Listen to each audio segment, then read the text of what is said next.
20 minutes to drop off. Commencing internal depressurization. Equipment check.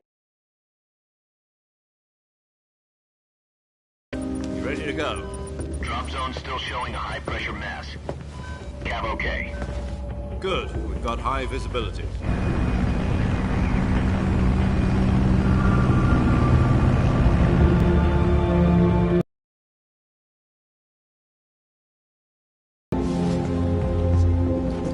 Put out that cigar. Connecting oxygen hose to interior connector.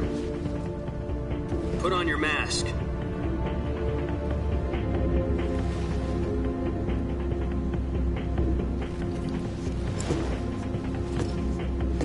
Does this panty waste know what he's doing? Approaching release point. 10 minutes to drop off. Hey, are you deaf? He said put out the cigar and put on your mask.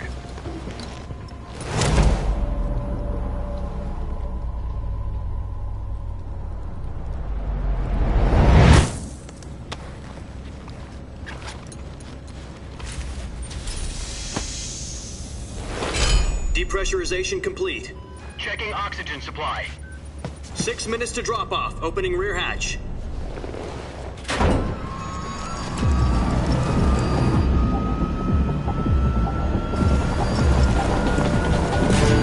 Sunrise.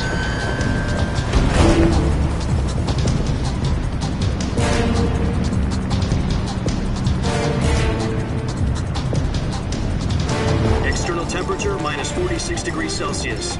2 minutes to drop off. Stand up. You'll be falling at 130 miles per hour.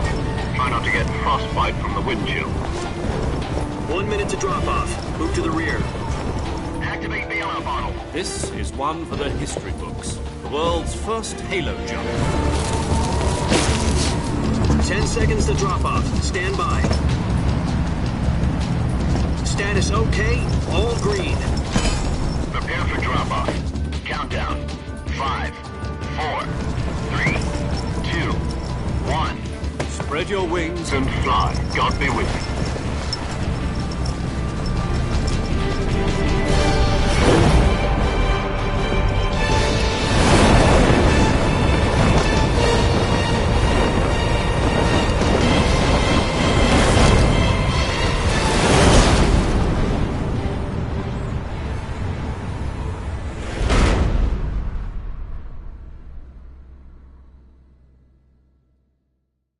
Jack, I've got some important news.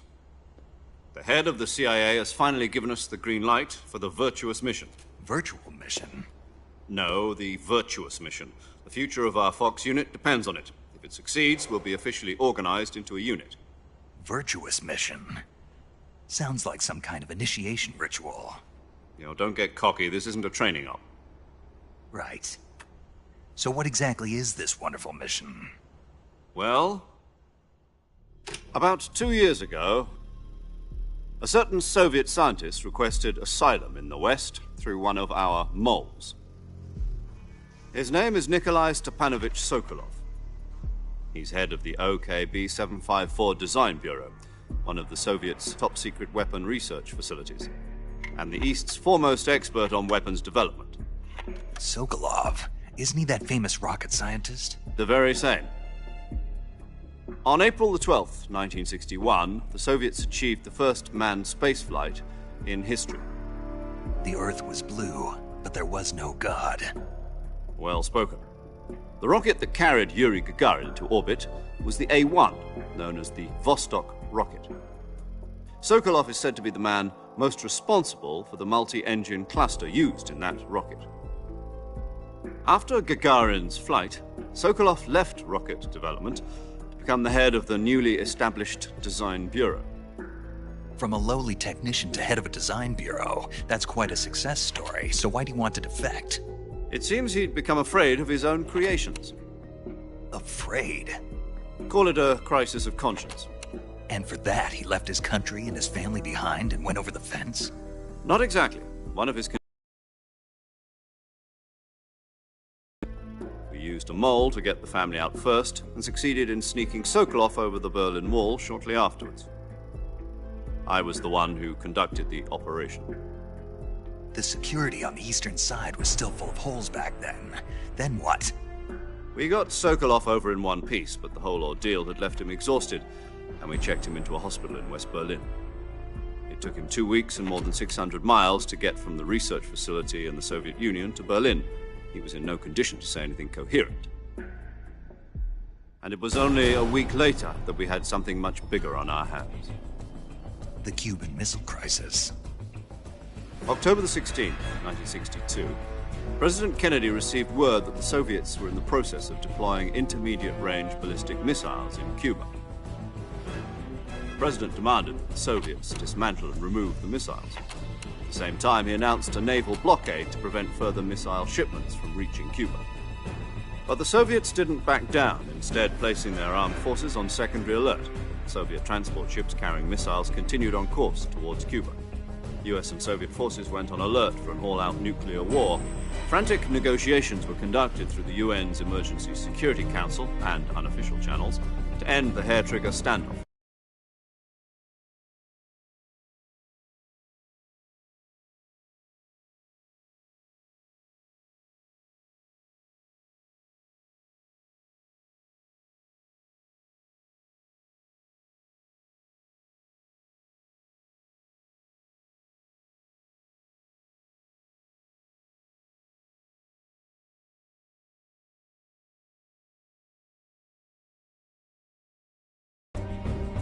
Finally, on October the 28th, the Soviet Union agreed to remove its missiles from Cuba, and so the world avoided a nuclear holocaust. But in order to get the Soviets to pull their missiles out, we had to make a deal. You mean the one where the US agreed to remove its IRBMs from Turkey? No. The Jupiter IRBMs deployed in Turkey were obsolete, and we were going to get rid of them anyway. They had no strategic value whatsoever to either the US or the Russians. The Turkey deal was a ruse, a cover story that was fed to the other intelligence agencies around the world. So what did the Russians really want? Sokolov.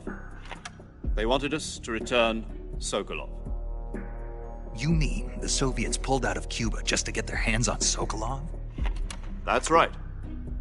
What the hell was he working on? At the time, we had no idea. We were running out of time. It was either give up Sokolov or risk full-scale nuclear war. In the end, we had no choice. President Kennedy gave in to Khrushchev's demand.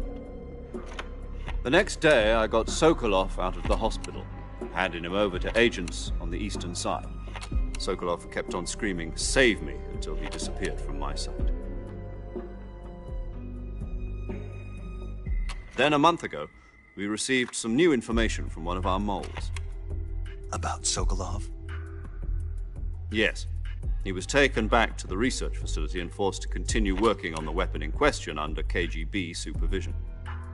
What's more, it's on the verge of completion. So what kind of weapon is it? Something to do with space rockets? No, missiles. Same technology. I guess you're right. We don't know the details, but it appears to be a new kind of nuclear device. For half a year now, the Soviets have been conducting frequent nuclear tests at Semipalatinsk. Something to do with the weapon, I assume.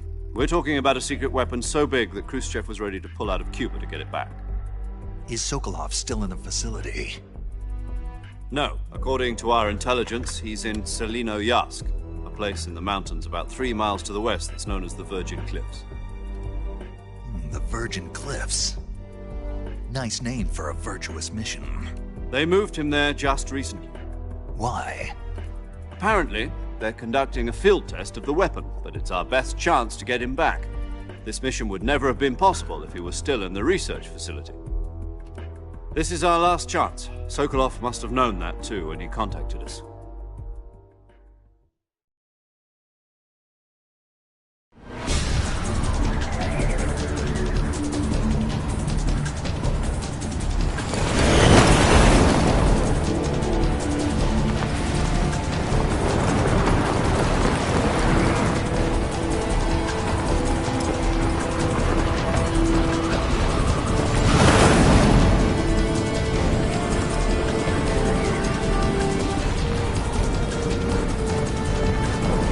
Listen up, Jack. Your mission is to infiltrate Selena to the west.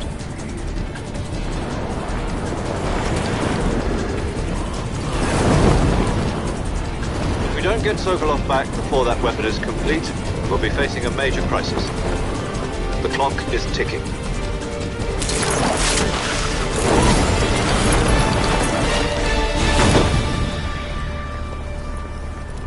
Once we've confirmed the rescue of Sokolov, stand by at the recovery point. A recovery balloon will be dropped at that point. Helium will be pumped into the balloon to inflate it. The process takes about 20 minutes. Once it's complete, the gunship's arm will latch onto the balloon and pull it up. The Fulton surface-to-air recovery system. I'm familiar with the theory. Take it easy. It's been combat-proven.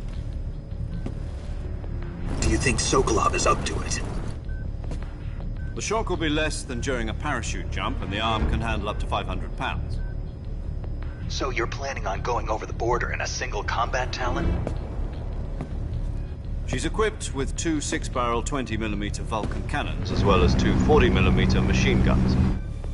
Sounds like she could hold her own against a battalion of tanks. Even with the fuel in the reserve tank, we're facing a 4-hour time limit. If all goes well, it shouldn't take more than a few hours. Home in time for dinner. But if anything goes wrong, you'll be eating dinner, breakfast, and all the rest of your meals in the jungle.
Do you copy? You're already in enemy territory, and somebody might be listening in. From here on out, we'll be using code names to refer to each other. Your code name for this mission will be Naked Snake. I'll be referring to you as Snake from now on. You're not to mention your real name. Snake? What, you don't like snakes? What do you mean? Well, you've eaten one before, haven't you? In survival training. I'm glad to hear that. I don't know if I'd ever order one in a restaurant, but... Be careful, you might not have a choice. What about you, Major? What should I call you? Let's see. I'll be Tom. Call me Major Tom. It's the Fox unit's speciality. In other words, weapons and equipment are procured on site. That goes for food as well. You're completely naked, just as your name implies. Great. Now I see why you asked me if I like snakes. I suppose calling me Snake was your idea of a joke, too. No. There's a good reason for that. I'll tell you later when the time is right. Gotcha. Getting back to the subject, how exactly am I supposed to feed myself? You've been issued a knife and a tranquilizer gun. Use them to hunt for food.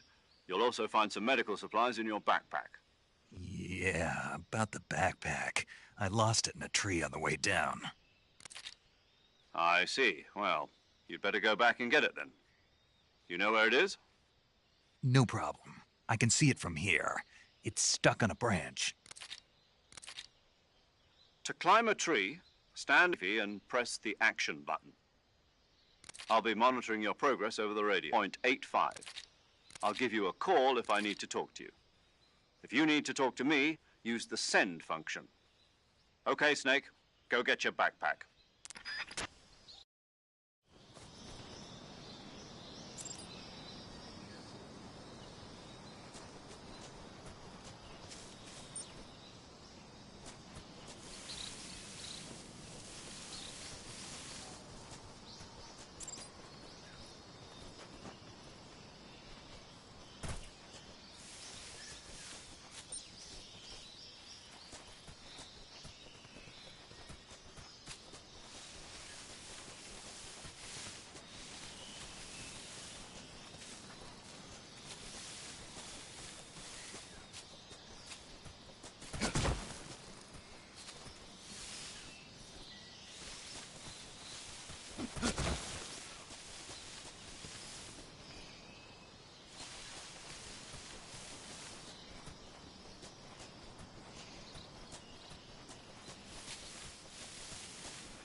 I see you've retrieved your backpack, Snake. To equip a weapon, it's necessary to take it out of your backpack. In the survival viewer, choose Weapon from the backpack. Your available weapons will be displayed in a list on the screen. From that list, choose the weapon you want to equip and press the Enter button. For other equipped items, just do the same thing from Item. Got it. Use the survival viewer backpack. Yep, that's right. Survival is fundamental to this mission. After you've been out in the field for a while, your stamina will start to drop. If your stamina gets too low, it'll affect your performance. You won't be able to shoot accurately, for example, and your wounds won't heal as smoothly. Keep an eye on your stamina so you don't run out. To recover lost stamina, you can hunt for local flora and fauna. You can use either your tranquilizer gun or your knife to hunt. My only weapon is a Mark 22 Hush Puppy tranquilizer gun? That's right. It's been fitted with its own suppressor. However, the suppressor will deteriorate every time you fire. Once its durability reaches 0, the noise suppression effect will be gone. So don't get too trigger-happy with it. The suppressor's durability is shown in the icon. Any weapons and equipment beyond what you're carrying now, you'll have to find as you go. I have to find my own weapons and equipment? Whose crazy idea was this, anyway? Solo covert actions are standard Fox operating procedure. You can't leave any traces of your presence.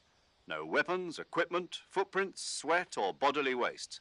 The same goes for bullets and cartridges, too. Your presence in enemy territory is already a violation of international conventions of warfare. There aren't supposed to be any American soldiers in Russia. It could spark an international incident. You can't let anyone see you. You can't let the enemy know you're there. This is a stealth mission. You're a ghost, Snake, in every sense of the word. And there'll be no rescue if you're captured. The military and US government will deny any involvement in the affair. Then I'll just have to take care of myself, huh? I'm afraid so. You've been given a fake death pill for that purpose. SIS guidelines stipulate that soldiers on covert ops like this one be issued a potassium cyanide capsule. Tape it to your body so you can take it when you need to. How generous of you. Use it if you're taken prisoner by the enemy. It'll send you into a state of false death for a short time. Fooling them into thinking that I'm really dead. So how do I come back to life? Just take the revival pill. You mean that thing they put in my tooth before the mission? That's the one. But be careful. If you remain in a state of false death for too long, nothing will be able to bring you back. Remember that. I'll keep it in mind. You said this was a solo mission, right? Right. I guess that means I can't count on any reinforcements. Correct. The mission rests entirely in your hands. A real one-man army. Relax. There's a support team ready to back you up over the radio. Who? I'll introduce them to you.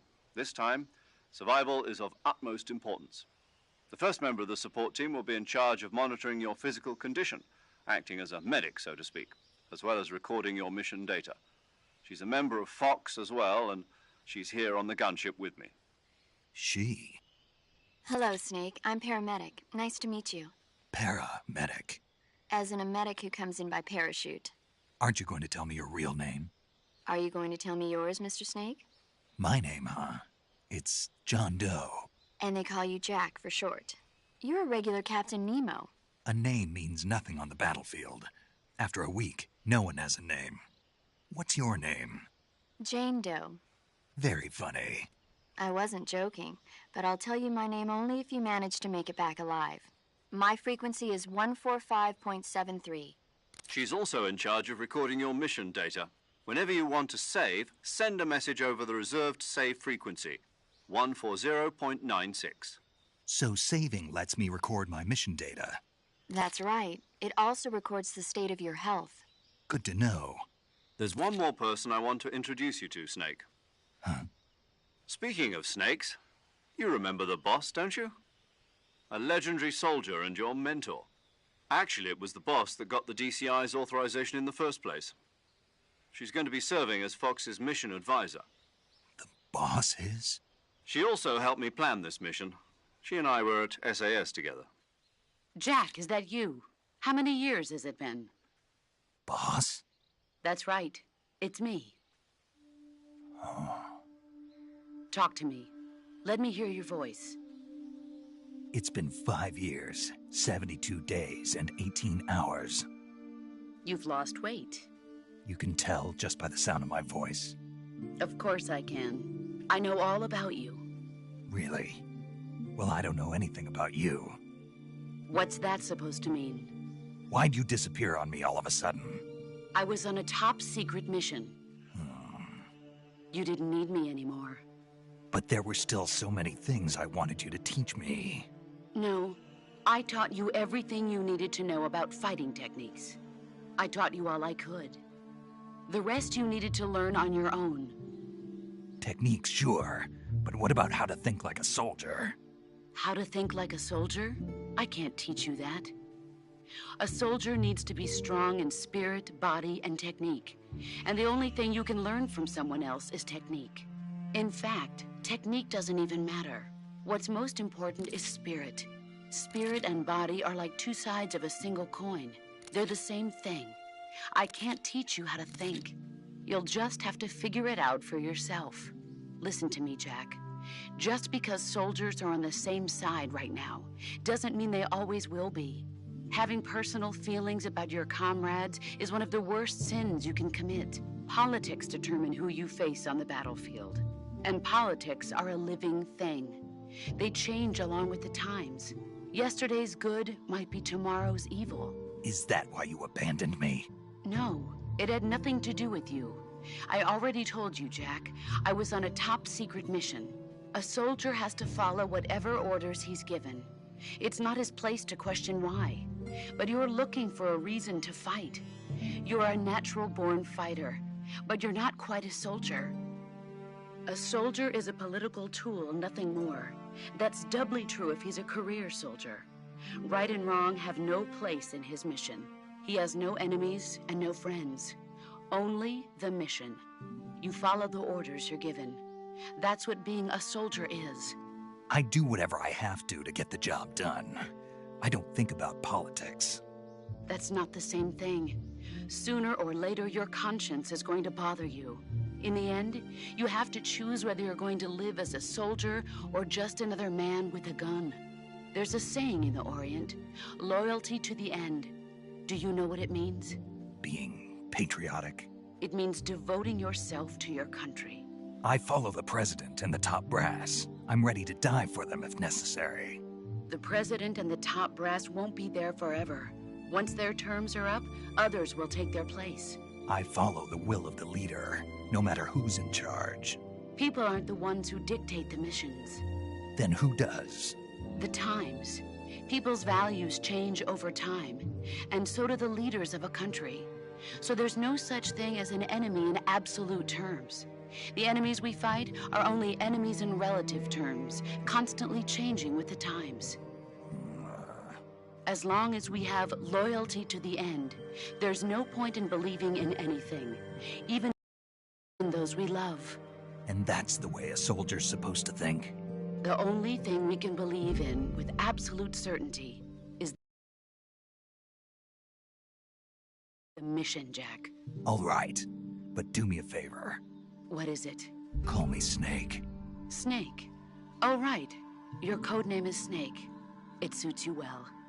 That's right. The legendary unit that the boss put together during World War II was a snake. The Cobra unit, a group of heroes that brought the war to an end and saved the world. As long as you've got a legendary hero backing you up, you'll be fine. Isn't that right, Snake? Yeah, I can't think of anyone else I'd rather have with me. Oh, and one more thing, boss. Yes? It's good to hear your voice again. Same here. After all, who knows if either of us will make it out alive? Snake, you are always best at urban warfare and infiltrating buildings. But this is the jungle. Survival is going to be key. Those CQC techniques I taught you are sure to come in handy. CQC? Close quarters combat, huh? I've been in the Green Berets for the past few years. I'm probably pretty rusty. Not to worry. I'll be here to help you remember. After all... Where are you, boss? Next... The boss is communicating with us by radio from aboard a Permit-class submarine in the Arctic Ocean.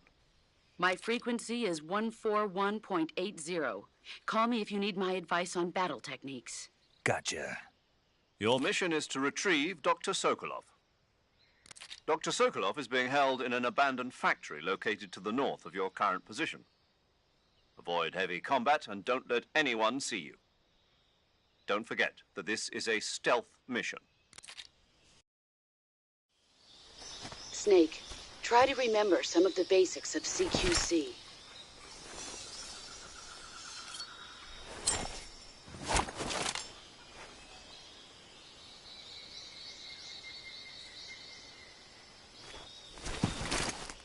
Commencing virtuous mission now.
Saving the game, Snake?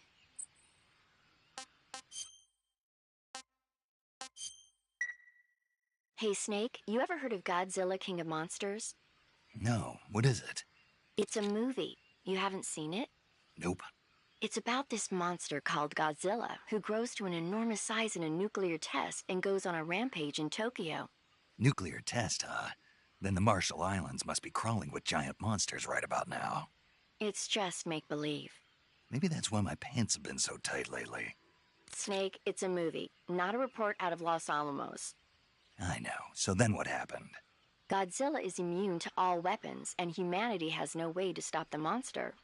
Dr. Shirazawa develops a new type of weapon, but meanwhile Godzilla is getting closer and closer to Tokyo, obliterating everything in his path. It was originally a Japanese movie, but they made an American version too. I recommend seeing the original Japanese one if you ever get the chance. It's mostly mindless fun, but it's also got a serious anti-nuke message as well. Where can I see the original? You'll just have to go to Japan. Really? That's too bad. If you wait 40 years, you might be able to see it in America too. It might even win awards all across the globe in 60 years. Why's that?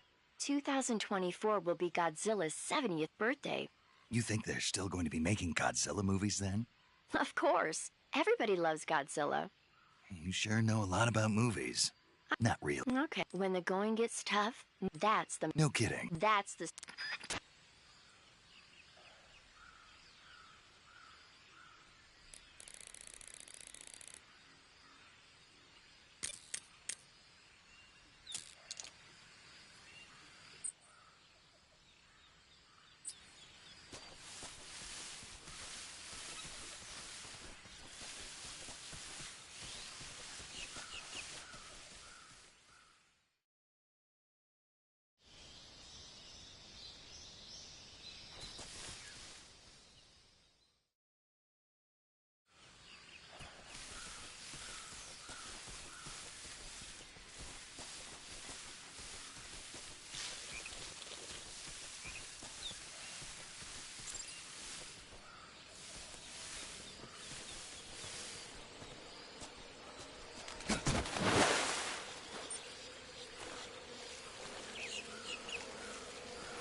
That area is home to the reticulated python.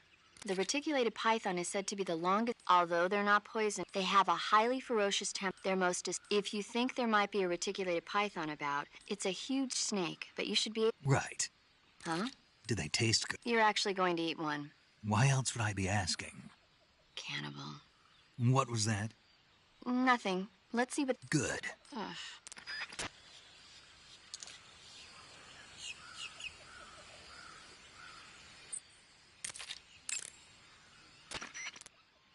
Do you want to save?